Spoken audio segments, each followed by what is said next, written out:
And of course, the big story this week is Sony is in the news. Yeah. Sony, yes, with the PlayStation. They announced that this is kind of on the heels of GTA saying you're getting an empty box. It's not GTA, Rockstar saying you're getting an empty box. You're getting an empty box and a code.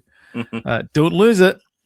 PlayStation has now come out and said we're not going to do any physical media from 2028 onwards. That's it. Physical media is dead to us. This is the company that brought us the Blu-ray. Well, yeah, I mean, they pioneered all the kind of formats that you've ever owned, really. Yeah. I mean, I think the 3DO was the first one. Oh, I guess CD. Okay, we'll give Philips the thing with CDI was the first games console with CD, but it was the PlayStation that really kind of stamped on it, because and this was their kind of cool thing moving forward, was the first PlayStation you could play CDs on it, so the CDs you could play in there. The second PlayStation you could play DVDs on, or the third one, where was the second and third one? Second and third one you could play the DVDs on it, and the fourth one was Blu-ray, of course. Yeah. Mm-hmm. And so it went on progressively like that, championing physical media. And now they're like, yeah, it kind of sucks. It feels. I mean, it probably doesn't mean a lot in the grand scheme of things, because the whole thing, you'll own nothing and be happy. That seems to be where we're headed. But to be a bit defeatist for a second, but it does feel like I bemoan the end of physical media. Like I liked putting a floppy drive into a computer and things like that.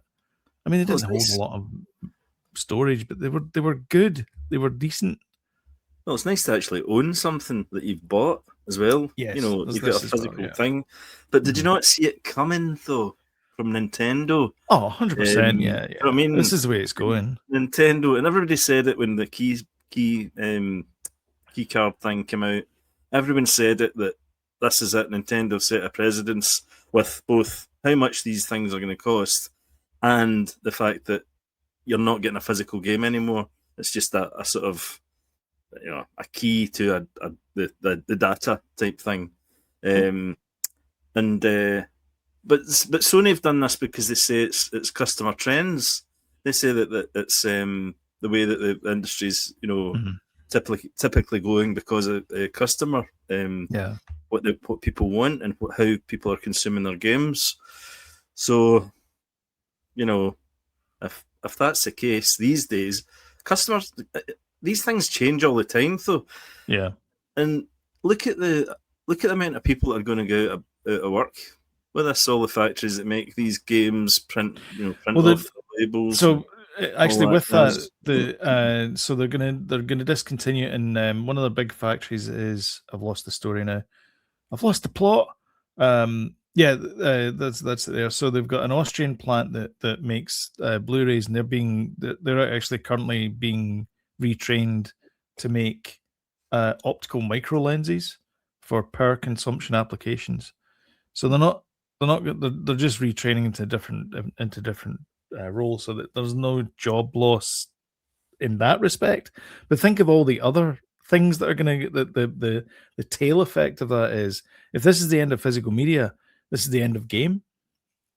Surely. Oh, of course. CEX. It's the end of CEX. CEX as well, because I mean, CEX makes their bread and butter from. I mean, you walk into CEX, it's just a sea of Blu-ray and DVDs and games and everything. I didn't realize until recently that CEX was all second-hand stuff. None of it. They don't get any new stuff in at all. No, it's all second-hand stuff. Yeah. But that's for collectors, I suppose. It might exist, but then it's like a worm or a snake eating itself type thing eventually, Yeah. Do you know what I mean? It's going to eat itself. Somebody was making the argument that we never really had. I'll go through his argument first of all, and we can tear it apart like a small child ripping apart a tissue. He said that you never really owned anything anyway. You bought the license to use the disc, and while you had the disc, you had the license to use it. But I mean, if the disc broke, you'd have to go and buy another copy. And and so you never really owned the thing. But here's the thing is that physical, he's mixing up ownership with like a physical thing. Like you can do whatever you want with that disc. If you want to use that as a frisbee, you can use it as a frisbee. It's up to you how you treat that disc. But you still have the disc. You can still play the game. Aye, and down 10 years down the line, you can still play the game. But Exactly. 10 years down the line, if you know the online something happens online, you've got nothing. You're left with nothing for your money. And that's the point. I mean, as this well. is also. I mean, they lost a licenseship deal with Studio Canal, so like people bought movies on the PlayStation Network that were Studio Canal movies. Sony have lost the license for that, so all those, I think it's 550 movies are affected. So if you bought one of those 550 movies, it's gone. Yeah. You paid for it. You're not getting a refund. Mm-hmm. And their argument is, oh, you bought a license for it. You never bought the actual movie itself. Whereas if you go down to my cupboard under my TV, I have Blu-rays and I own those. Watch them anytime. Yeah, I can watch them anytime. As many times as you want. So this isn't happening with immediate effect. This is happening in 2028. 2 years. 2028. So in a couple of years' time. I mean, is this going to happen with Blu-ray as well and 4K? You know, eventually, everything's going to be digital. But here's my problem. So the other problem, my other issue, and this is the reason why I've started to go back to physical media.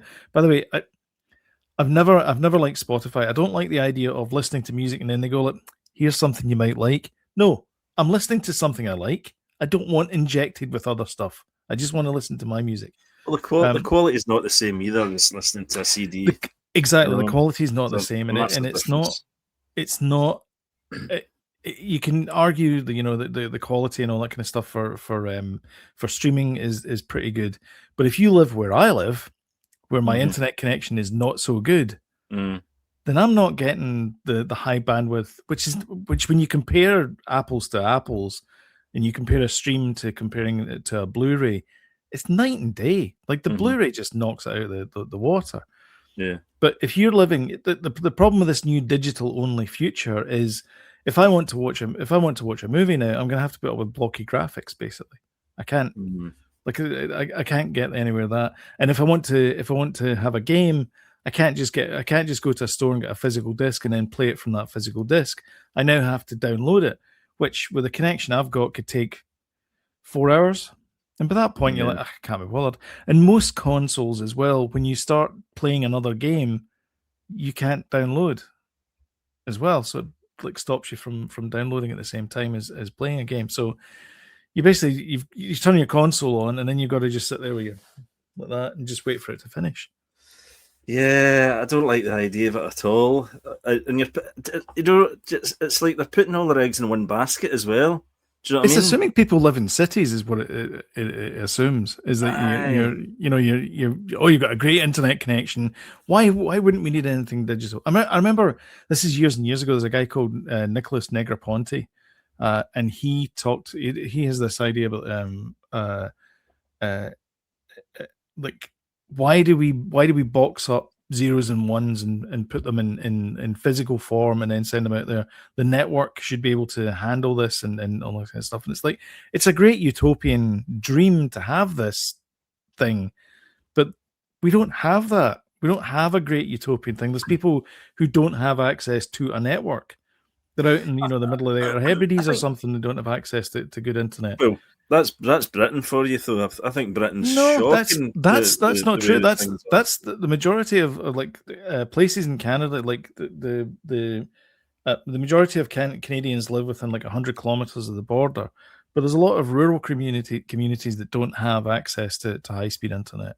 But what about likes of Korea and things like that? Korea's like 5K everywhere and stuff, and you can it's super duper high speed internet. Yeah. Why in this country do we not have that, or whatever else, Canada? Do you know what I mean? It's the government. Why do we have potholes? But still, in this day and age, you should be able to jump on the train, and the Wi-Fi doesn't dip at Irvine. You know what I mean?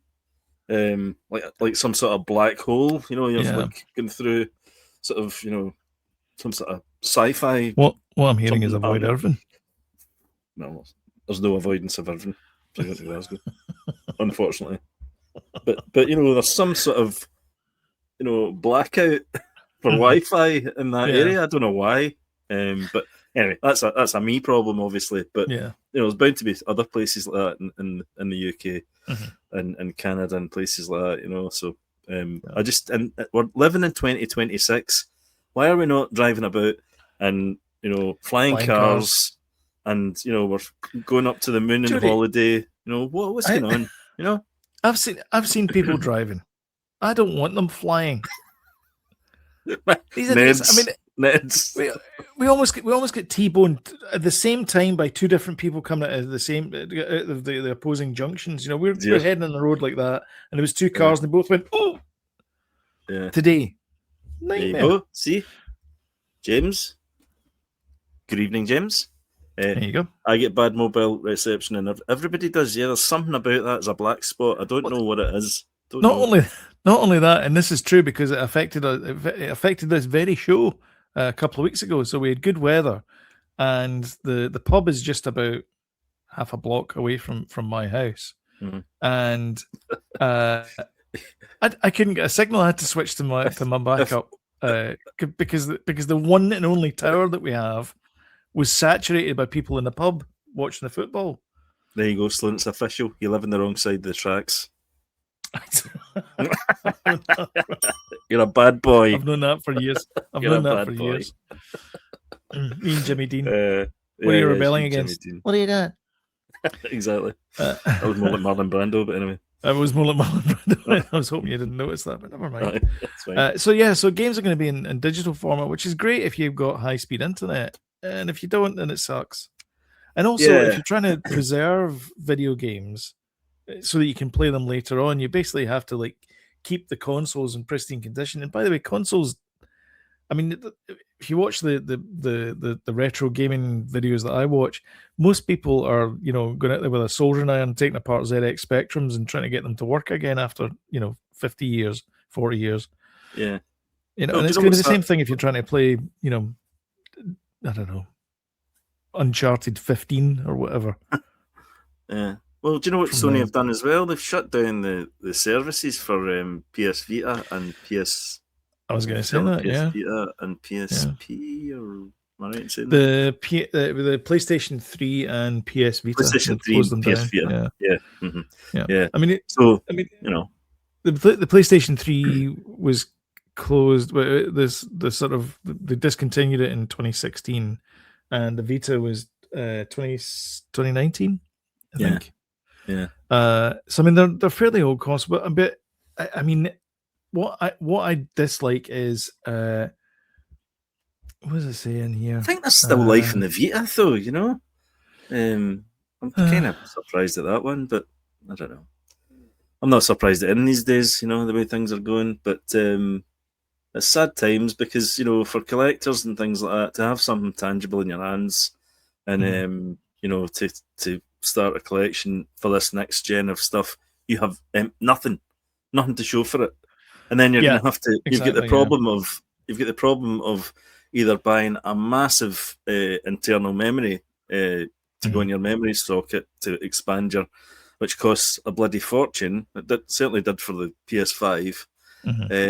And you're constantly going to have to shuffle your games about. Take that game off to put this one on. And, oh Christ! I mean, there's debates in the European Parliament about this, saying that video games are part of the zeitgeist. They're part of culture, and to make them digital is to basically sort of take the culture away. And I think it's a good point. Yeah.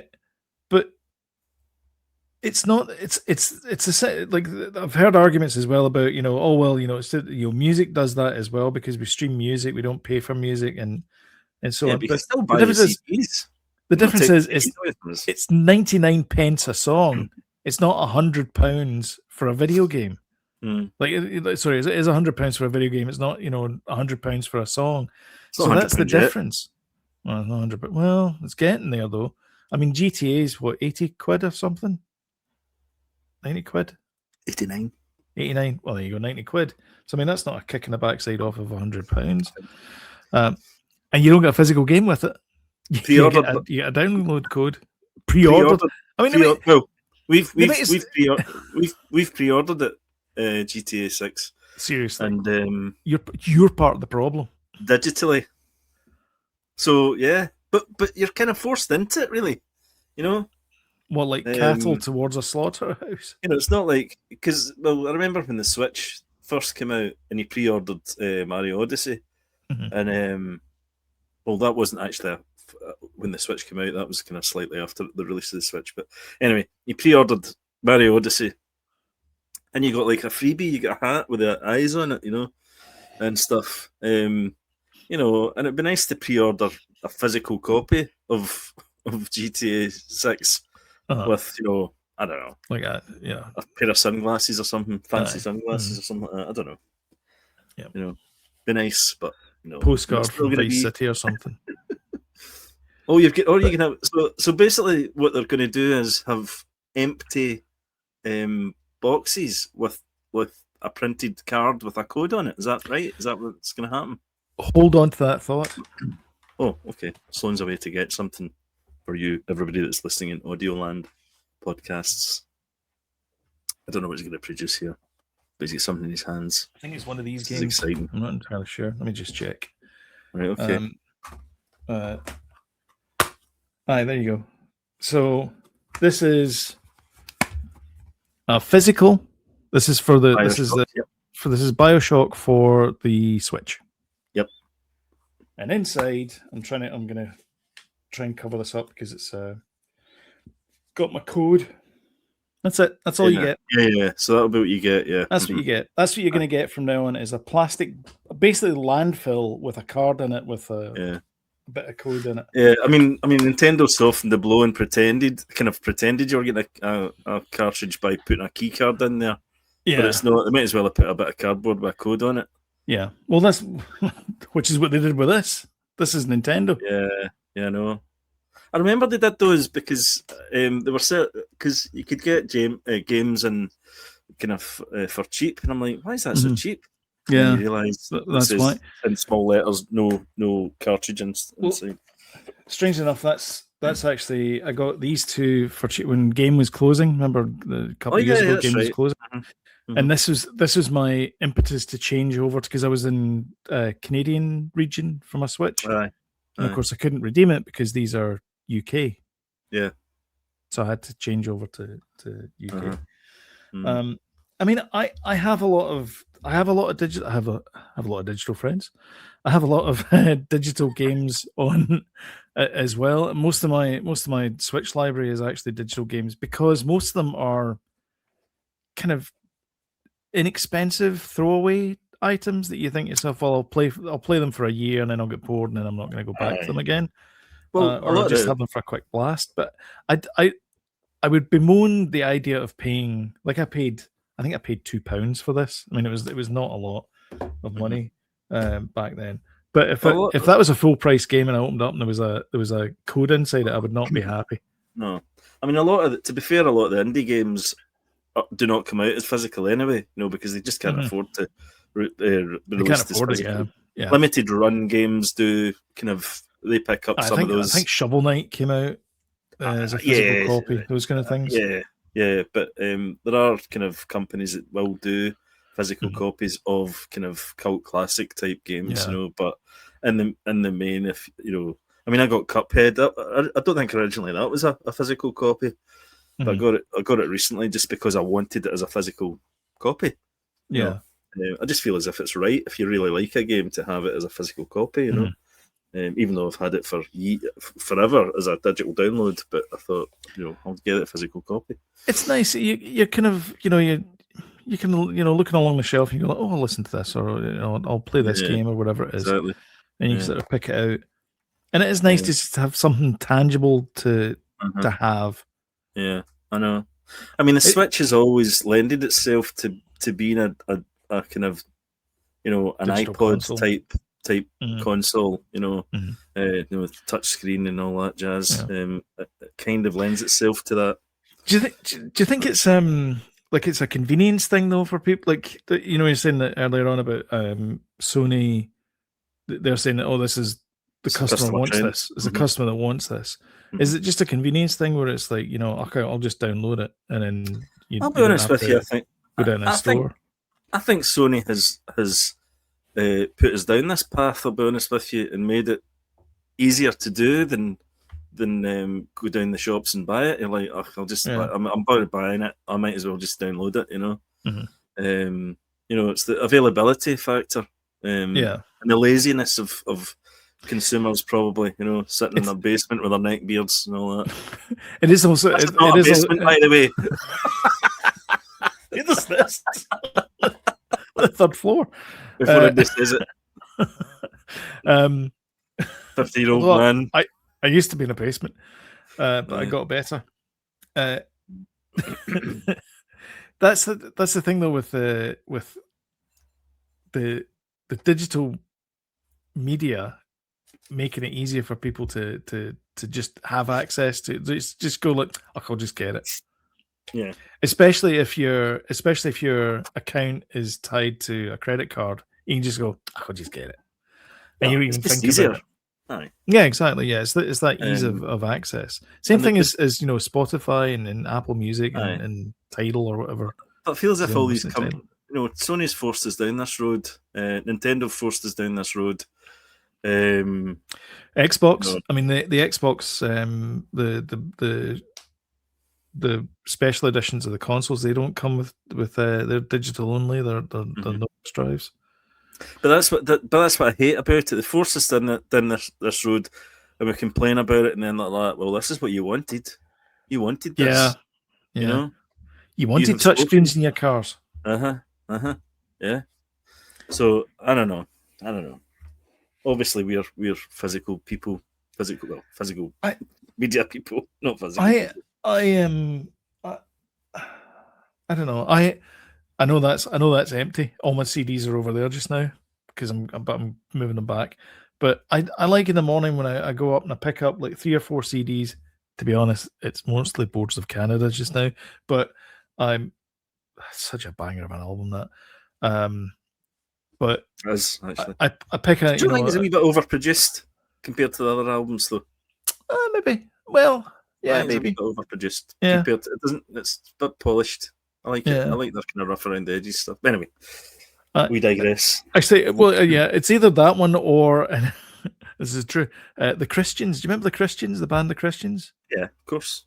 I loved their first album. Is just perfection to me. I loved that album, and I found it in a thrift store a couple of weeks ago. Wow. Yeah, and I was like, fantastic. That's coming home with me. So it's either Boards of Canada or Christians. The last couple of weeks. Very, very different. I know, but weird. But anyway, but here's the thing. So I'll pick 3 or 4 CDs out, and then that'll be my listening, and I'll just flip between them, and my stereo there. Mm-hmm. And it's nice to do that. You just kind of leaf through it and go, that's Kate Nash, perfect. I'll got a fancy a bit of Kate Nash today.